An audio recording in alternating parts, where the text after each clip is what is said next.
ले जाइए थोड़ा सा। मिस यूपी का खिताब मिला है, जी। उस पर क्या कहना चाहिए?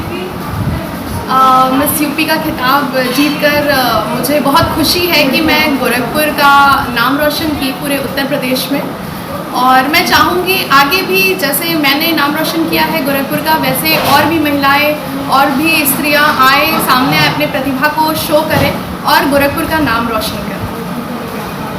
मिस यूपी या मिसेस यूपी? सर ये मिस यूपी और मिसेस यूपी दोनों का था, मेरा जो कैटेगरी था वो मिसेस यूपी का था। अभी इससे पहले भी पिछले साल एक यहाँ से मिसेस यूपी गोरखपुर से सिलेक्ट हुई थी, फर्स्ट रनर अप। अच्छा हाँ, मिसेस यूपी। ओके। तो उनके बारे में क्या कहना है? मिसेस यूपी जो फर्स्ट रनर अप गोरखपुर से बनी थी, वो शायद अभी वो अपना खुद का कुछ बिजनेस स्टार्ट करेंगे। देखिए कभी भी हम चाहे विजेता बने, first runner up, second runner up, हमारे जब भी प्रतिभा को हम शो करते हैं किसी भी स्टेज पे, प्लेटफॉर्म पे, तो वहाँ पर ये मैटर नहीं करता कौन जीत रहा है, कौन हार रहा है, किसका फर्स्ट रनर अप, कौन विजेता, कौन सेकेंड रनर अप। हम अपने आप में वहाँ खुद में विजेता बन जाते हैं। अगर हम उस स्टेज तक पहुँचे हैं तो हम खुद विजेता बन जाते हैं। अगर मिस वर्ल्ड की बात करें तो रीता फारिया से सफ़र शुरू होते होते प्रियंका चोपड़ा से होते हुए, और आपके यूनिवर्स भी अगर उसमें जोड़ लेते हैं। लोगों से मैं काफ़ी ज़्यादा इंस्पायर हो गई थी। जब भी मैं टीवी देखती थी तो मुझे ये लगता था कि काश मैं भी टीवी पे प्रियंका चोपड़ा जैसी दिखूं, उनकी तरह चलना।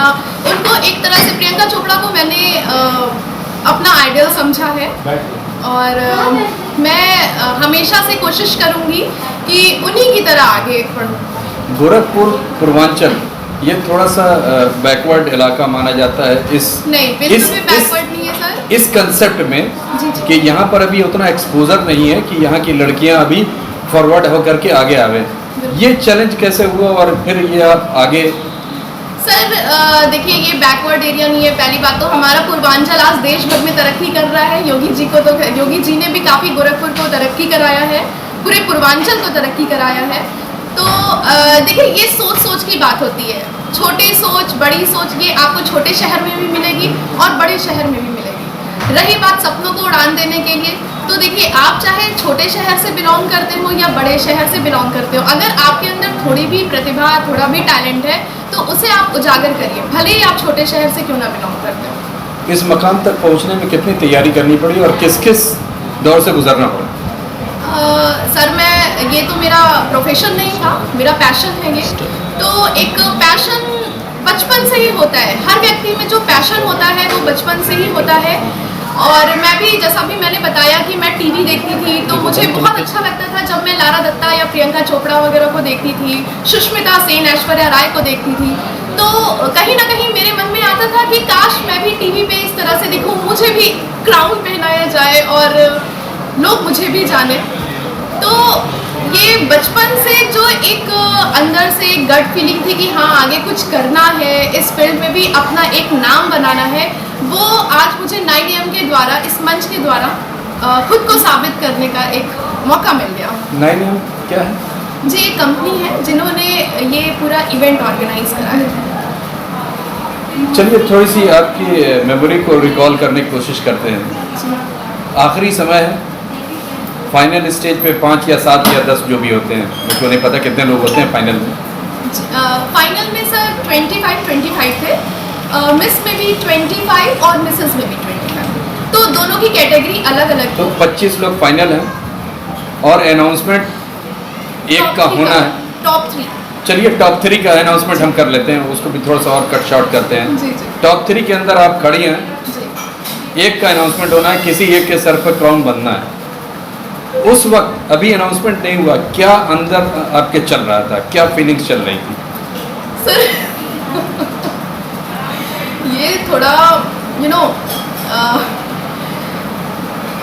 उस टाइम जो फीलिंग होती है टॉप 3 में, तो हार्ट बीट बिल्कुल धक धक वाली फीलिंग रहती है। ये तो यही लगता है कि कौन जीतेगा, क्या होगा, क्या रिजल्ट आना है, क्योंकि क्वेश्चंस में भी ये 3-4 राउंड मिलकर होता है, तो कोई मुझसे भी ज़्यादा गुड लुकिंग था, किसी ने, या हम तीनों में से हो सकता है मैंने ही कुछ अच्छा क्वेश्चंस का आंसर किया हो, तो सारे एग्रीगेट जो मार्क्स होते हैं आपके वॉकिंग पे दिया जाता है, आपके गुड लुकिंग पे दिया जाता है, आपने कितने अच्छे क्वेश्चंस को आंसर बखूबी दिया है इस पे दिया जाता है, आपने अपना इंट्रोडक्शन इतने संक्षिप्त शब्दों में पूरी तरीके से दिया है, इस पे भी मार्क्स दिए जाते हैं। तो कहीं ना कहीं एक कंफ्यूजन रहता है कि हम किस एरिया में ज़्यादा अच्छा परफॉर्म किए हैं कि हमें वहाँ से एक विनिंग टैग मिल सकता है। फिर सवाल हम दोहरा रहे जी। हैं, टॉप 3 में खड़ी हैं, इस वक्त स्थिति आपकी क्या है? आपने तो फिर से वही फीलिंग दिलवा दी।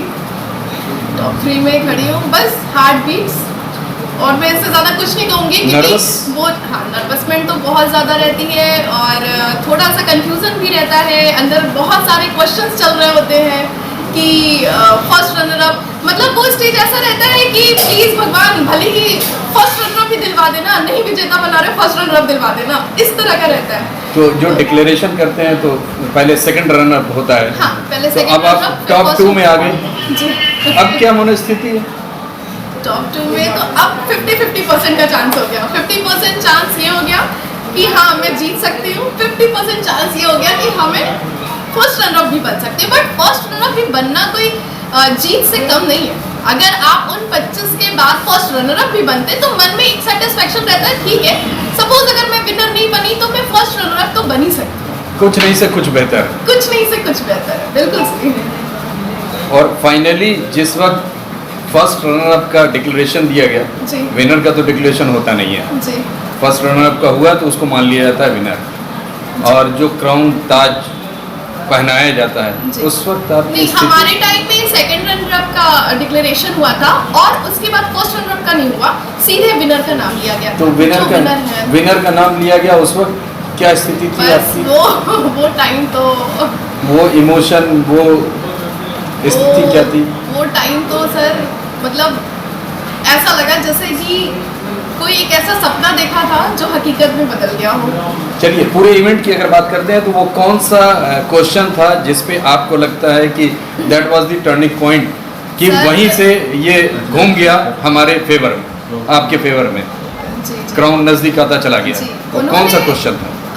उन्होंने मेरे से एक क्वेश्चन किया, मैम बैठी थी, उन्होंने मेरे से कहा कि अच्छा आप मॉडलिंग करने आए हैं यहाँ, एक ब्यूटी पेजेंट में आप, मैंने कहा यस मैम, तो आपको पता है मॉडल को हिंदी में क्या कहते हैं? तो वो एक बहुत अच्छा, क्योंकि वो उस क्वेश्चन का आंसर बहुत लोगों ने नहीं दिया, शायद कुछ लोगों को ही पता होगा कि जो मॉडल्स ब्यूटी पेजेंट में आते हैं उसको हिंदी में कहते क्या है एक्चुअली। सर आप लोगों को पता होगा? बता दीजिए। मॉडल को मैंने जो आंसर किया था नमूना, तो वो काफ़ी ज़्यादा इस आंसर से इम्प्रेस हुई। ये सबसे बड़ा एक टर्निंग पॉइंट। चलिए आज जिस मुकाम पे आप पहुंच गए हैं इसके लिए शुभकामनाएं। आप इसका Thank श्रेय you, किसे देते हैं?